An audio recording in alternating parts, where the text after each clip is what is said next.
terima kasih untuk setiap penyertaan dalam hidup kami. Sebenarnya kami mulai devotion Tuhan, biar berkat-Mu Tuhan yang terus mengalir, Tuhan kesanggupan yang daripada-Mu yang terus melingkupi kami di dalam nama Tuhan Yesus Kristus. Dalam nama Yesus.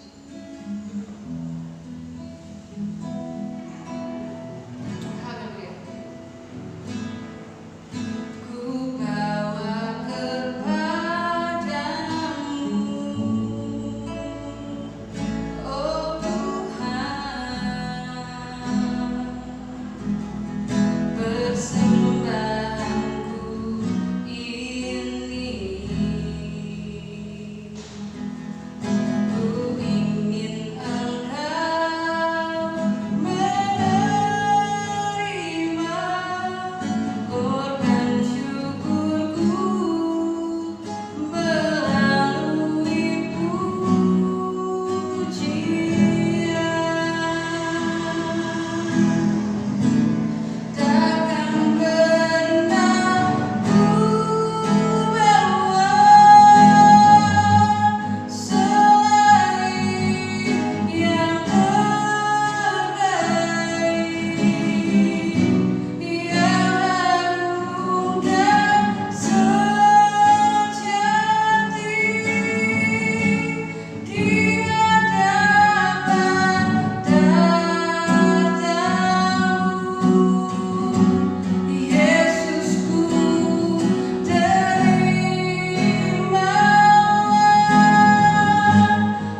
karuniamu yang melimpah untuk setiap kami. Kau berkati hamba-Mu yang akan sampaikan firman Tuhan. Kau juga berkati kami Tuhan, berikan kami hikmat yang daripada-Mu. Segala pujian dan syukurannya bagi-Mu, di dalam nama Tuhan Yesus Kristus kami berdoa. Haleluya.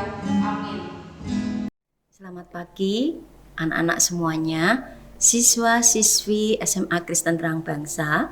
Ya, pada pagi hari ini sebelum kita melakukan segala aktivitas kita mau sama-sama mendengarkan firman Tuhan, sehingga firman itu boleh menjadi tuntunan dalam diri kita. Mari kita mau sama-sama berdoa.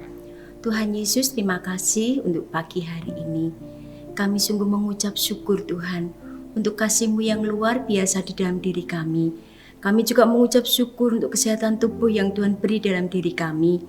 Sehingga Tuhan, pada hari ini Tuhan, kami bisa melakukan segala aktivitas kami. Sebelum kami melakukannya Tuhan, kami mau firman-Mu Tuhan, kami dengar sebentar Tuhan, sehingga firman boleh memberkati kami, dan kami pun Tuhan, melalui firman-Mu, kami bisa menjadi berkat dan teladan buat orang-orang di sekitar kami.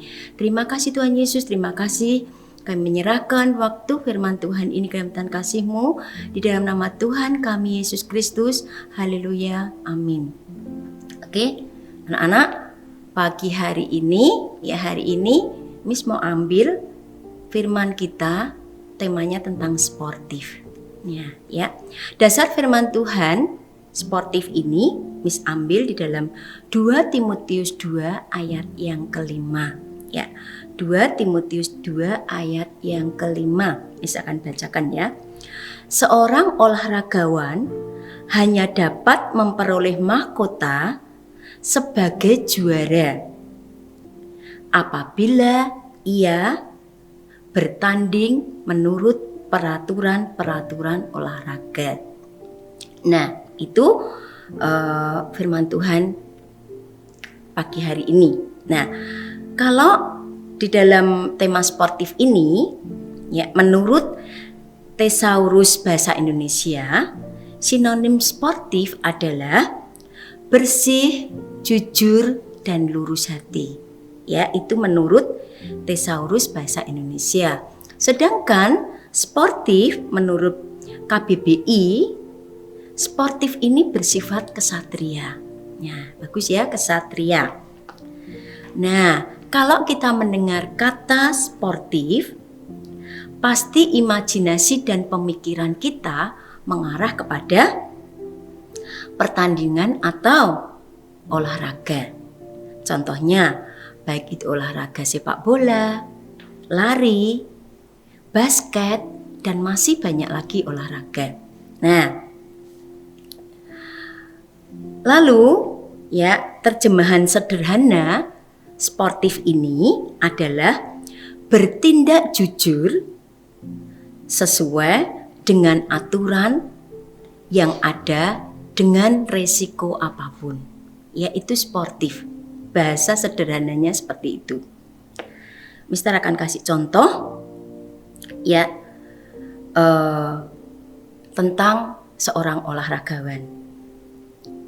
Ya, ini kita akan baca sekali lagi yang ada di 2 Timotius 2 ayat yang kelima. Sebelum Miss kasih contoh seorang olahragawan. Ya, nah, di situ mengatakan olahragawan akan memperoleh trofi atau mahkota kejuaraan asal ia menurut peraturan-peraturan olahraga. Nah, ada seorang pelari dunia, ya, namanya Ben Johnson.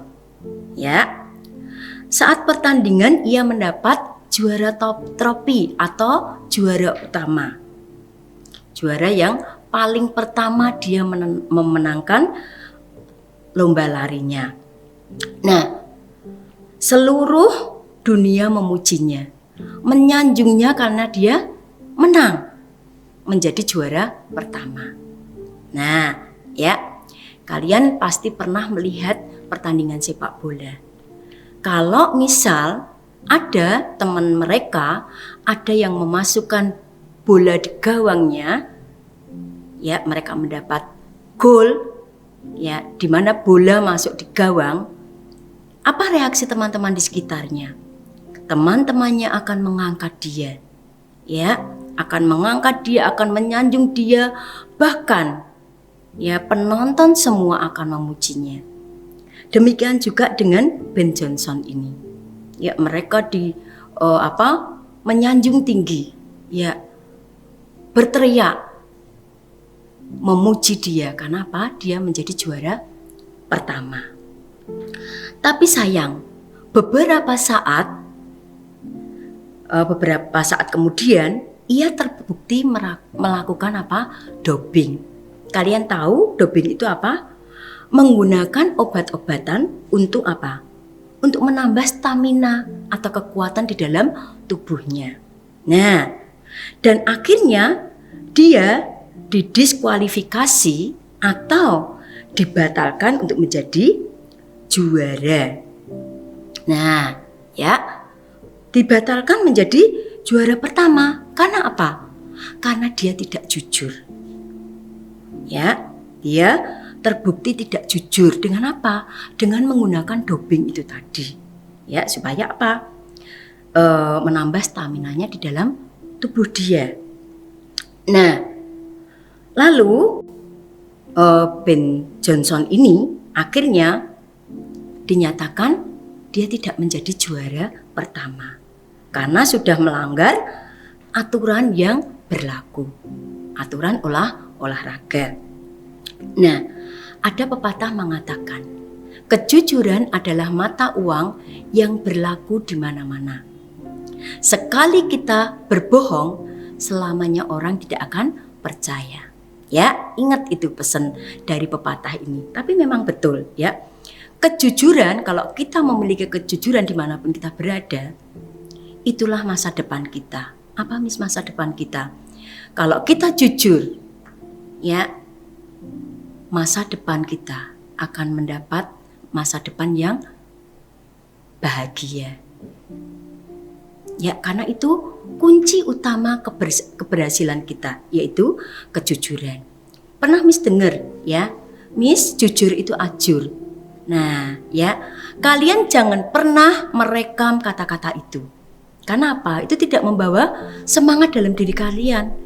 Ya, kalian tidak akan pernah maju kalau kalian punya pemikiran yang seperti itu. Jujur itu ajur, tidak.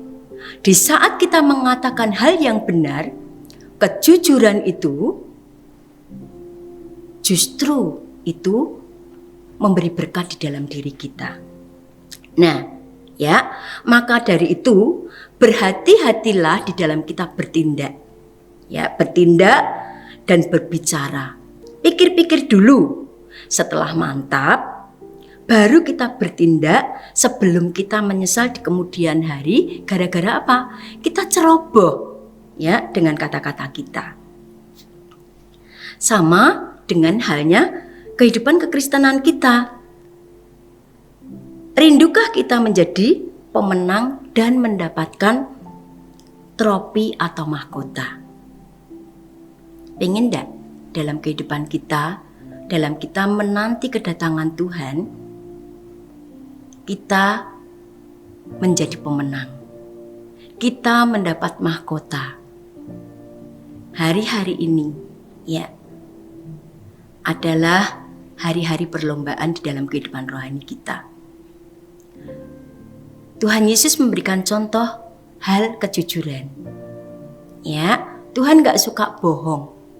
Tuhan gak suka anak-anaknya berdusta. Makanya Tuhan beri hidup kita untuk kita boleh mengatakan hal yang benar atau tentang kejujuran itu. Sehingga nanti kalau Tuhan datang, kita berlomba dalam kehidupan ini, khususnya kehidupan berlomba rohani, kita dinyatakan sebagai pemenang. Dan Tuhan memberikan mahkota kehidupan di dalam kehidupan kita. Oleh sebab itu, mari kita menuruti aturan Tuhan. Kita harus sportif, artinya jujur. Ya, baik dalam pikiran, perilaku, maupun perkataan kita di hadapan Tuhan dan sesama. Kalau tidak, maka kita tidak akan menjadi pemenang dan kita tidak akan pernah mendapatkan mahkota yang asalnya dari Tuhan. Karena yang menilai kita selama kita berlomba di dunia ini, untuk kita bisa mendapatkan mahkota itu, yang menilai bukan manusia, tetapi yang menilai adalah Tuhan.